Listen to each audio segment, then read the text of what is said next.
Hablar sin pegues en la lengua es posible gracias a Universidad Horto Uruguay, Beneverito Uruguay y la Casa Bahía NSI. Vamos a hablar sin pegues en la lengua. Bienvenido, Alex Mizrahi. ¿Cómo estás? Gracias, Ori. Me encanta que me digas Mizrahi porque son muy pocos los que... Sí. Yo estoy un poco enojado con vos. Quiero que lo sepas. Hace 2 semanas me ¿Qué te invitaste hice? a almorzar y te dije, dale, almorcemos. Te dije días, horarios, y me dijiste, dale, me fijo y te confirmo y todavía estoy esperando. Perdón, ahora que me hiciste acordar, es cierto que asumo que te debo el almuerzo, pero yo te había propuesto un día, me dijiste que sí, y el día antes me cancelaste. Mi hija estaba enferma, tenía que cuidarla. Sí, pero Eso es una buena... te propuse otras cosas. Sí, con esto te hago sentir mal, pero tenía a mi hija enferma. Pero bueno, estamos acá y vamos a intentar que la tensión y el enojo que tengo contigo no se note en esta entrevista. Bueno, haremos Así lo que posible. vamos a comenzar de nuevo. Bienvenido, ¿cómo estás? Muy bien, gracias. Gracias por invitarme a tu programa. Para nosotros es un placer tenerte. Hace mucho tiempo venimos hablando de que estaría bueno tenerte para hablar de cosas, porque sabemos que con vos podemos hablar de todo, ¿sí? ¿Por qué? Porque vos te dedicas al estudio de mercado, ¿no? No me quiero equivocar. ¿Se dice está así? bien, sí, se dice estudios de mercado, investigación de opinión pública, que tiene mucho que ver porque son las mismas técnicas, investigación social, cuando tiene más que ver con temas de sociedad o temas que tienen que ver con la salud pública. Y bueno, el grueso de mi actividad es en investigación de mercado para empresas, mismo para organismos públicos, pero lo que más me divierte muchas veces es la investigación de opinión pública y la investigación social, porque tiene más que ver con qué es lo que opina la gente sobre temas de sociedad, sobre temas políticos, sobre temas de actualidad, sobre temas que van desde política nacional hasta política internacional, porque hemos llegado hasta investigar la imagen de distintos países entre la población uruguaya versus la imagen que tienen de los gobiernos, de los presidentes de esos países, y ver qué diferencias hay entre la imagen que tenemos los uruguayos de un gobierno extranjero versus la imagen que tenemos del país. Y entonces es extremadamente variado. En un mismo día podemos pasar de trabajar sobre, no sé, una encuesta de satisfacción de clientes de un banco hasta investigación política o investigación sobre consumo de medios. Y de todos los tipos de estudios que hay, sin nombrar alguna marca o empresa o que sea, ¿qué es lo que más te aburre? Porque tiene que haber algunas investigaciones que digas, esto, tengo que averiguar si la gente consume esta mayonesa o no. O cosas así. Creo que lo más aburrido suelen ser los estudios de satisfacción de clientes, porque son siempre iguales. Yo me dedico a esto desde el año 89, tengo voy a cumplir 36 años en esta actividad. Entonces, hay estudios que cada vez que salen decís, qué interesante, un tema nuevo, una empresa que no conozco, un sector de actividad del que nunca había oído hablar, un producto nuevo, un servicio nuevo, pero a veces cuando las encuestas de satisfacción de clientes son las mismas siempre. Siempre tienen el mismo formato, tienen el mismo tipo de procesamiento de datos, tienen cuestionarios que se parecen, que ya los hago de taquito y de memoria. Lo único que cambia son las marcas o en lugar de un banco será una compañía de seguros o será no sé, el Palacio de la Papa Frita, pero siempre tienen el mismo formato. Entonces eso me resulta ya, después de tantos años, particularmente aburrido. Sí, ¿y qué es lo que más te apasiona? Que antes habías dicho un poco. Bueno, lo que más me apasiona es la investigación de opinión pública, todo lo que tenga que ver con qué es lo que piensa la gente sobre temas de actualidad. Lo estoy diciendo en forma muy, muy esquemática, ¿no? ¿Qué es lo que opina la gente? El investigar qué es lo que opina la gente sobre un determinado tema a veces va mucho más allá de las preguntas que se contestan con sí, no, escalas del 1 al 6. Tiene mucho que ver con qué es lo que hay detrás de las palabras. Muchas veces cuando hacemos investigación que llamamos, en investigación de mercado se llama investigación cualitativa, ¿no? Todo lo que no se puede cuantificar. todo lo que está atrás de las palabras, todo lo no verbalizado, todo lo no dicho, todo lo latente, ¿no? Entonces descubrís cosas absolutamente sorprendentes. Por ejemplo, si vos hay herramientas hoy, hace unos cuantos años, pero cada vez más sofisticadas de lo que se llama el social listening. Social listening es, agarras un tema y existen herramientas de inteligencia artificial que te permiten relevar todo lo que la gente está diciendo sobre ese tema en las redes sociales. Todo lo que sea público, no podés entrar en el perfil privado de Instagram ni de Facebook, pero si lo que tienen es público, podés acceder. Entonces, vos tomás un dirigente político que quiere hacer una investigación sobre qué imagen tiene en el público, entre sus votantes, entre sus no votantes, entre los simpatizantes de su partido, entre los simpatizantes de los otros partidos, y quiere compararse con otros 3, 4, N, otros dirigentes políticos.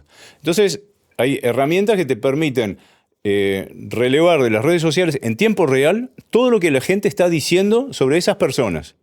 ¿Y no le puedo pedir a la inteligencia artificial que me dé resultados? La inteligencia artificial, vos podés pedirle que te procese los datos, que te haga una síntesis, que te diga, que es lo que hacemos muchas veces, mira, esto es todo lo que la gente dice, sintetizámelo, decime qué imagen, todo estos, lo que llamamos verbatim, ¿no? Que son las citas textuales de lo que la gente dijo, que la gente escribió en las redes. Esto es todo lo que dicen. A ver, clasificame esto por tema. ¿Qué es lo que opinan de fulano, de mengano, de sutano, de perengano? ¿Cuáles son sus puntos fuertes y sus puntos débiles? ¿Sobre qué lo atacan? ¿Sobre qué le tiran para arriba? Los que lo atacan, ¿por qué lo atacan? ¿Y cómo lo interpretás? Todo eso le podés pedir a la inteligencia artificial. Y te clasifica todo por tema, y te hace una síntesis, y te hace va un paso más allá y te dice, bueno, ¿qué conclusiones sacarías? Muchas veces le digo, ¿qué recomendación le harías a fulano en base a lo que vos me estás trayendo de puntos fuertes y puntos débiles? Yo te recomendaría que le digas que no use más la palabra tal o que no hable más de tal cosa y que hable más de tal otra.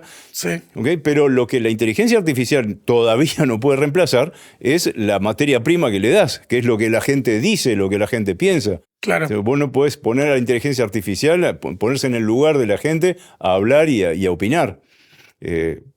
Todavía. Todavía. Todavía. Claro. Y te voy a hacer una pregunta. En tus análisis, en tu trabajo, ¿cuáles fueron los estudios de mercado que más te impactaron? Desde que te impactó en la positiva, pero también como en la negativa, ¿sí? O sea, ¿cuáles fueron los que más te resultaron impactantes o significativos? Si se puede decir. Sí, te mencionaría dos, que además son bastante conocidos públicamente. Uno es un estudio que vengo dirigiendo desde hace 23 años, 24 años, se llama El perfil del internauta uruguayo. Fue un estudio que empezamos a hacer casi como una experiencia académica en el año 2001 sobre qué hacen los uruguayos en Internet. Primero, ¿cuántos son usuarios de Internet? Año 2001, ¿no? ¿Eso lo decidiste vos? ¿Una empresa se te acercó? Fue todo un proceso, porque un día me hice la pregunta, ¿por qué si Uruguay ya en ese momento se decía que era el país de América Latina, el país con mayor penetración de Internet en hogares, ¿por qué no se desarrollaba tanto Internet a nivel de las empresas?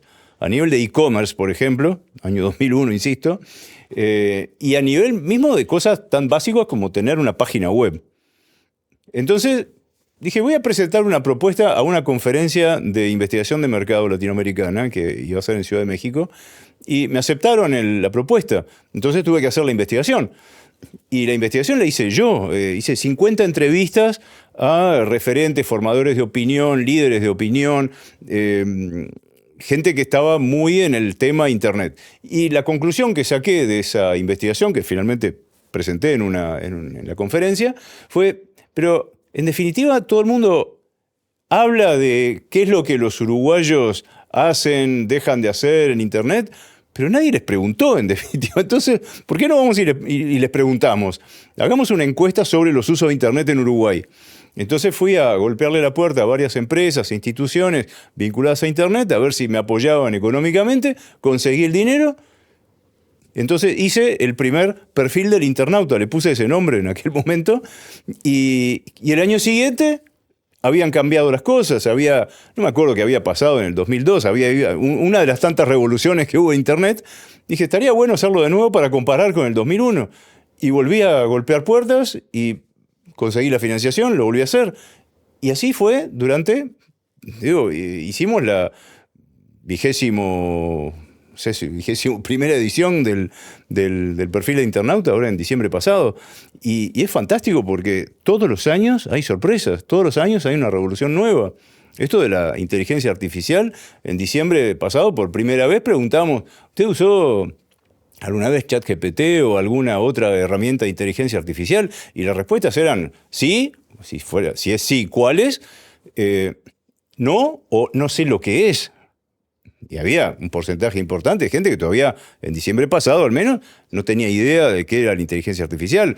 Y si decía que sí, bueno, lo usás habitualmente, esporádicamente, una vez cada 3 meses, o usaste solo para probar. Es probable que ahora el próximo año todo el mundo diga, sí, claro. ¿No? O sea, de alguna forma muchos van a entender. No te creas, ¿eh? ¿No? No te creas. Mirá que es algo que aprendí con la investigación de mercado y la investigación de opinión pública. Tendemos todos nosotros a encerrarnos en lo que es nuestro grupo de pertenencia y creemos que el mundo se comporta de la misma forma que nosotros y nuestro grupo de pertenencia. Que se comporta así, o que opina así, o que piensa así, o que va a votar a fulano o a mengano. Y perdemos de vista que ninguno de nosotros es representativo de nada. Entiendo. Entonces, la realidad es muchísimo más diversa de lo que imaginamos, es muchísimo más heterogénea de lo que imaginamos. Entonces vos me decís, todo el mundo no. Todo el mundo que conocemos, todo el mundo que nos rodea, el mundo académico, los profesionales universitarios, la gente que tiene acceso o que tiene la necesidad de usar la inteligencia artificial. Ahora, preguntale a un obrero de la construcción, con todo respeto por los obreros de la construcción, pero, si usa la inteligencia artificial para alguna cosa. No tiene necesidad de usarla. Te quiero cambiar de tema un minuto porque algo que estaba pensando mientras hablábamos, antes cuando decías lo político. Viste que a veces cuando se viene alguna elección, muchas veces ponen los periodistas se encargan de difundir sobre algunas encuestadoras quién dice que va a ganar. ¿Sí? Muchas veces las encuestadoras dicen una cosa y la realidad es otra. ¿Qué pasa cuando sucede eso? O sea, la encuestadora mintió, la gente le mintió a la encuestadora. ¿Qué es lo que sucede cuando todas fallan, ¿no? Yo tengo recuerdo de haber visto una elección en Argentina donde todas las encuestas fallaron. A ver, Argentina, déjalo. Sí, olvídate, o sea, te lo pongo como ejemplo ahora. Es un mal ejemplo porque... Es un mal ejemplo para esto que me estás preguntando porque las empresas que publican resultados de encuestas de opinión, encuestas de intención de voto en Argentina generalmente son contratadas en exclusividad o por un partido o por un medio de comunicación. Y por lo tanto tienen ese sesgo. Las encuestas más confiables son las que no se publican, las que los partidos, los medios contratan o los grupos empresarios contratan para uso privado y eso no se difunde y esas sí son mucho más certeras, pero no te vas a enterar. Claro, las otras son tendenciosas como para quizás dirigir el voto. Generan opinión pública, claro. Podemos entrar en una discusión si eso es moralmente o éticamente válido o no.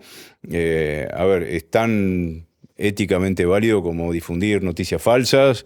Bueno, es una herramienta de la democracia.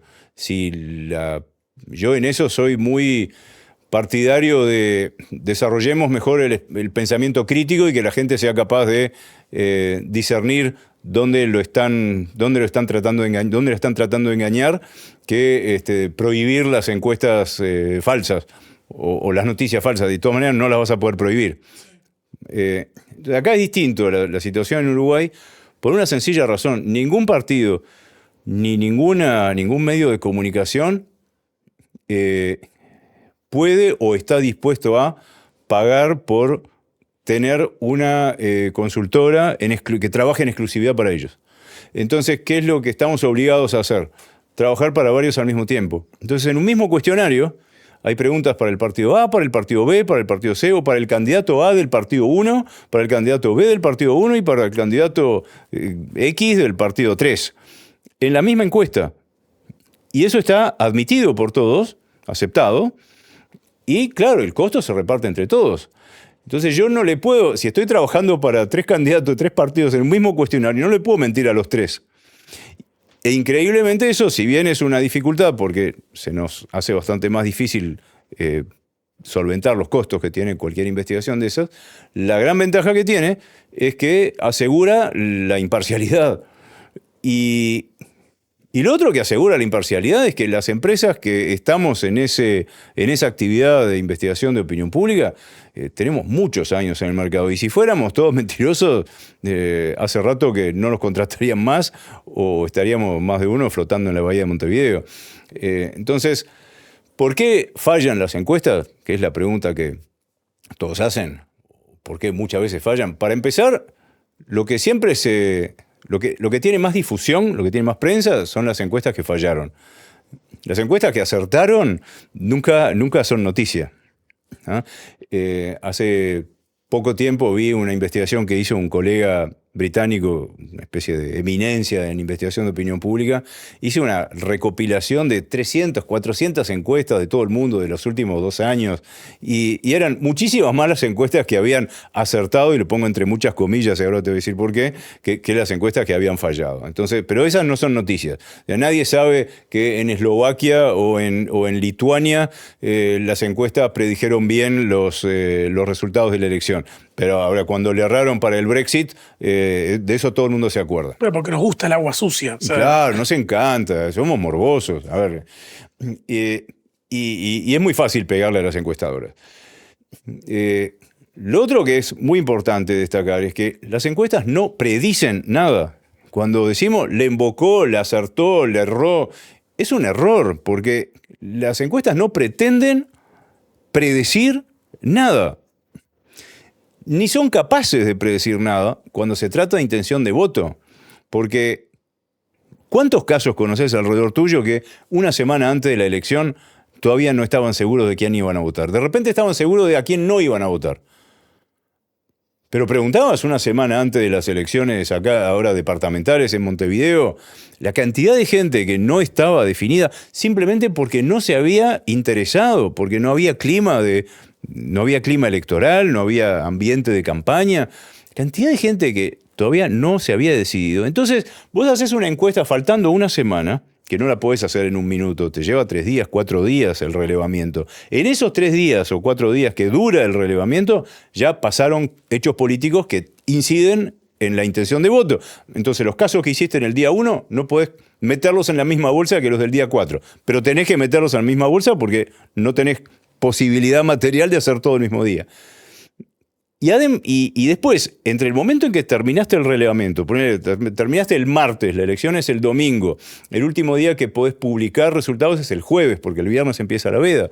Entonces, pero entre el jueves que publicaste, entre el martes que terminaste el relevamiento, el jueves que la prensa publicó tu encuesta, y el domingo que son las elecciones, la gente eligió el voto. Pasaron millones de cosas. He visto trabajos fantásticos hechos en otras latitudes que llegaron a determinar, por ejemplo, que en Alemania el 30 y algo % de la población afirmaba haber decidido su voto en los últimos 4 o 5 días. ¿No? En Estados Unidos, el 25% de la población decía que había cambiado de opinión más de una vez a lo largo de la campaña. Entonces, la opinión pública es algo muy volátil. Y cada vez más, porque cada vez hay, por parte de una enorme cantidad de gente, menor interés en la política. Por lo tanto, la decisión de voto se toma prácticamente adentro del cuarto secreto. Estábamos hablando de cuál era la encuesta que más te impactó.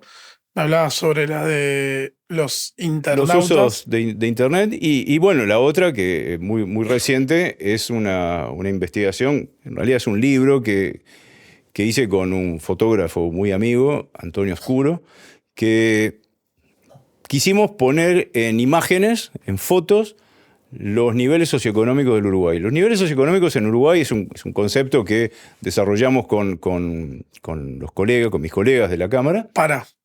Pues le voy a pedir a la producción tan buena que tenemos en este programa que me pase el libro. Gracias, Bien, ¿vas a pasar producción. el chivo? Lo voy a pasar por acá, Qué porque lo maravilloso. tenemos el libro. ¿Sí? No sé si se verá, no tengo idea, pero este es el libro que se llama Viviendo en Uruguay, los niveles socioeconómicos en imágenes. ¿Sí? Y está, bueno, obviamente hay texto, pero hay un montón de fotos que están buenísimas las fotos. O sea, vos me vas a decir, entró un fotógrafo y sacó la foto y nada más, pero parecen hasta artísticas. Bueno, Y relatan desde la pobreza hasta los estratos más altos. Sí.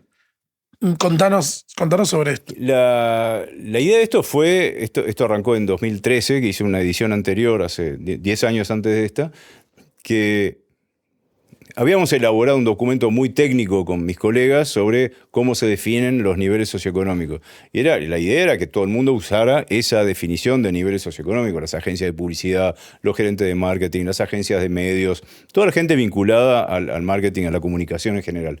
Y lo que veía es que nadie lo usaba y hasta se seguía usando una terminología que ya era obsoleta. Por ejemplo, hablar de nivel socioeconómico ABC1 era una terminología que habíamos dejado de usar en 2004 y era en 2013 y la seguían usando. Entonces dije, ¿cómo puedo hacer para bajar a tierra esto de cómo vive la gente de cada uno de los niveles socioeconómicos? ¿A qué se parecen? Porque otra cosa que yo veía es que muchas veces la gente que trabaja en el área de la comunicación, desde una agencia de publicidad hasta un gerente de marketing, pecan de no salir lo suficiente a la calle a ver cómo realmente vive la gente. Entonces hacen campañas publicitarias que creen que van dirigidas a un determinado público y en realidad el público al que va dirigido es otro. Entonces estaba con toda esa, cavilando todo eso, y voy a una conferencia de investigación de mercado, me encuentro con un colega mexicano que me cuenta que había hecho un libro de fotos que ilustraban los niveles socioeconómicos de México. ¿Fotos de qué? Fotos de baños, de cocinas, de dormitorio, de exteriores, de los espacios comunes, el living. Yo, brillante, eso es lo que hay que hacer. Me regaló su libro, volví con el libro y salí a buscar empresas o instituciones que me ayudaran a financiarlo. Sí, te voy a hacer una pregunta. Y eso fue... Yo acá veo las empresas y las instituciones, veo entre ellas Universidad Dort, que vos trabajás en la universidad. Sí, soy docente de la ORT desde hace más de 30 años y fue una de las empresas que nos ayudaron. Pero, por ejemplo, ¿cómo decidís las empresas? ¿Las buscás porque así nomás o porque sentís que tiene algo esa empresa que le va a servir saber esta información? Muchas veces no son empresas, son personas, ¿no? Sí. Las empresas no son entelequias, son personas que trabajan en esas empresas. Entonces, yo sé, llevo muchos años de trabajo en este mercado, entonces sé quiénes son las personas que se interesan por ese tema, que les interesa la divulgación de eso, que les interesa apoyar este tipo de iniciativas, porque ellos también son usuarios. Por ejemplo, uno de los sponsors de esta empresa, de este emprendimiento, nos pidió que sacáramos fotos de lo que hay adentro de las heladeras. Me encanta. Las fotos no están en el libro porque... Me imagino quién. Bueno. O sea, estoy viendo acá las empresas y me imagino a quién no lo vamos a nombrar porque no nos está pagando el sponsor, así que no vamos a nombrar. Pero me imagino... Y fue fantástico porque esa foto no está en el libro porque ¿no están las pidió acá? Ya estaba foto las buscando. pidió en exclusividad la empresa. Sí. Pero yo veo los baños. Yo veo el baño. Veo cantidad de cepillos de dientes. Veo un baño completamente chiquito, ínfimo. Veo 4 cepillos de dientes y una pasta. Digo, claro, este baño es chiquito, es marginal y es un montón de personas que usan este baño. Y bueno, sí. O sea, las fotos te dan unos detalles que son tremendos. Exacto, y las fotos no tienen personas, eso fue un deliberado, no se ven personas. Sí hay al principio de cada capítulo, hay un capítulo por cada uno de los 7 niveles socioeconómicos y hay una brevísima descripción de quiénes viven en las casas de las que se ven las fotos en el capítulo. No se sabe qué casa es de quién, pero para tener un poco una idea de quiénes viven en esa casa, qué se dedican, qué edades tienen, son niños, hay niños, no hay niños. Y las fotos te dicen millones de cosas sobre sobre los sueños de la gente, sobre su realidad cotidiana, bueno, te encontrás con cosas contradictorias. ¿Sí? No me esperaba encontrar tal marca o tal producto en tal casa. O en las heladeras es increíble, ¿no? Encontraba en hogares de niveles socioeconómicos súper bajos, marcas que diría, no me esperaba encontrar esta marca acá, y al revés, en hogares de nivel socioeconómico muy alto, encontrás, no sé, la marca de mayonesa más barata que hay en el país, y sí, no me esperaba encontrar esta marca acá. Ningún modelo matemático puede explicar cosas tan complejas como las prioridades que un hogar tiene en cuanto a qué hace con su dinero, ¿no? En qué lo gasta. Y eso fue un gran hallazgo al hacer este libro, porque cuando mirás el modelo matemático que define el índice de nivel socioeconómico, son puntajes, son 16 variables que dan X puntos, si estás entre tantos puntos y tantos puntos sos de nivel tal, si tenés más de tantos puntos sos de nivel cual, bárbaro, pero nos ha pasado, por ejemplo, de llegar a un hogar con el fotógrafo y supuestamente era de nivel socioeconómico alto y miramos la casa. Bueno, no era lo que esperábamos ver. Era un reciclaje, una casona de estas antiguas, enormes, que habían dividido en 3 preciosos apartamentos. Y entramos y era un caos del tipo así de los programas de acumuladores, ¿no? Sí. Y empezamos a conversar con el integrante del hogar. Resulta que es un caso bien paradigmático. Profesional universitario, tenía un muy buen cargo en un ministerio, con una cantidad de beneficios, muy buen sueldo. No tenía un sillón donde sentarse, pero acababa de venir de un mes de vacaciones en Indonesia. Entonces, las prioridades son totalmente diferentes de las que uno imagina que podría tener una persona de nivel socioeconómico alto. Es así. Y ningún modelo matemático puede explicar cosas tan subjetivas como el orden o el caos, la mugre o la limpieza, el buen gusto o el mal gusto. Bueno, pero mirá, yo acá estoy mirando y lo primero que me llama la atención, que me parecen brillantes las fotos, pero lo primero que me llama la atención es que en los niveles socioeconómicos bajos, ninguna cama está hecha. Bueno, y en los otros sí. Parecería. La consigna fue no caíamos de sorpresa, ¿no? Sí. Esto estaba previsto, estaba coordinado con los hogares, vamos a ir tal día, tal hora. Pero la consigna siempre era no ordenes nada, no hagas nada que no harías un día cualquiera. Claro. Ahora, si lo respetaron o no, claramente en la mayoría de los hogares de niveles socioeconómicos más bajos, claramente no hicieron nada de lo que no harían habitualmente. No es que desordenaron a propósito porque ahí íbamos. Pero es posible que en los niveles más altos no hayan respetado la consigna y ordenaron porque íbamos. Interesante. ¿Por qué? Porque no lo sé. Hay algo que no querés. Hay una imagen que dar. Y sí, hasta frente a ti mismo a veces, ¿no? Vos sabés que yo, cuando me fui a vivir solo, porque claro, o sea, yo me quedo pensando en qué tipo de estrato estoy. Cuando yo me fui a vivir solo por primera vez, usé la caja del aire acondicionado que compré, venía con 2 cajas, porque el aparato de afuera y el interno. Una la usé de mesita de luz 1 año.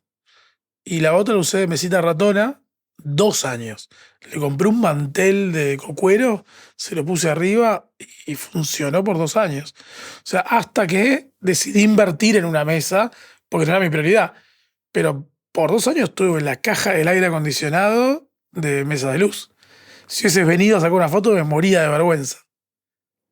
Bueno, quizás no hubieras aceptado que fuera a sacar fotos a tu casa. No es fácil explicarle a la gente por qué queremos ir a sacar fotos a su casa.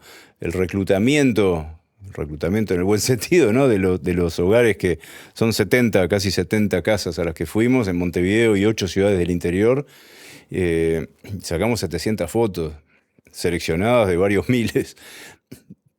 Explicarle a la gente por qué elegimos su hogar para ir a sacar fotos, es sumamente difícil.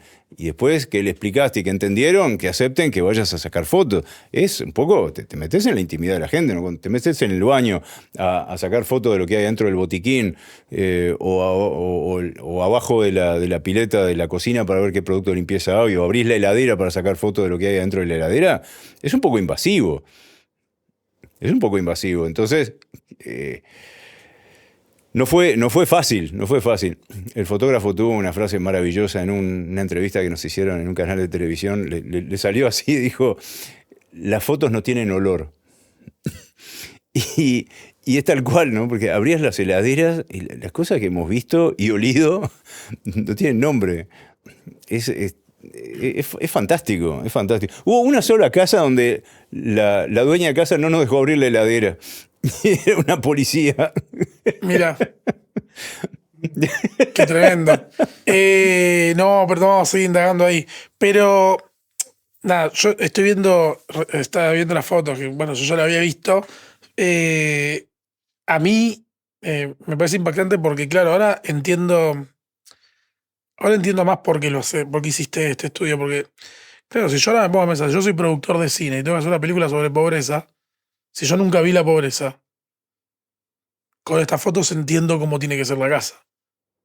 Y si vos trabajás en comunicación, trabajás en publicidad y tenés que, no sé, hacer un video para promocionar una marca X y creés que tu público objetivo es de nivel socioeconómico, lo que sea, M-, que es el medio bajo. Pero si vos no sabés cómo vive el medio bajo, no sabés qué es lo que vas a mostrar para que tu público objetivo se sienta identificado con lo que estás mostrando, tenés que saber de qué estás hablando. Si no, le errás completamente en la comunicación. Vas a mostrar imágenes con las cuales tu público objetivo no se va a sentir identificado. Claro, sí, totalmente. Hice una presentación en una empresa de venta de electrodomésticos. Y una presentación sobre los niveles socioeconómicos en Uruguay. Y entonces el gerente de marketing me contó que cuando había entrado a la empresa, lo primero que le mandaron a hacer fue acompañar a los camiones que entregaban las heladeras, los lavarropas, los aires acondicionados, para ver cómo vivía la gente a la cual le estaban vendiendo esos electrodomésticos. Y me pareció fantástico, porque era la mejor forma de saber cuál es tu entender, público. claro, quién es tu público. Mira, ahora me haces pensar que tengo que ir a visitar la casa de la gente, de la comunidad, para entender cómo vive mi público. Entenderías muchísimas cosas y realmente es un ejercicio que te recomiendo, aunque solo sea por interés académico. Pero más, digo, a vos, yo sé que vos tenés un perfil académico súper desarrollado, aunque solo fuera por eso y no por un tema de marketing, te llevarías grandes sorpresas, buenas y malas. Bueno, Alén, muchas gracias por haber venido, por habernos contado todo esto. Y nada, sigo esperando que me invites a almorzar. Será con mucho gusto. Y acá está mi hijo ahí atrás del micrófono que me obligará a cumplir. Si te gustó, seguinos en Instagram en @lacasabayensi y suscríbete en YouTube y en Spotify en la cuenta de Sin Peyes en la Lengua.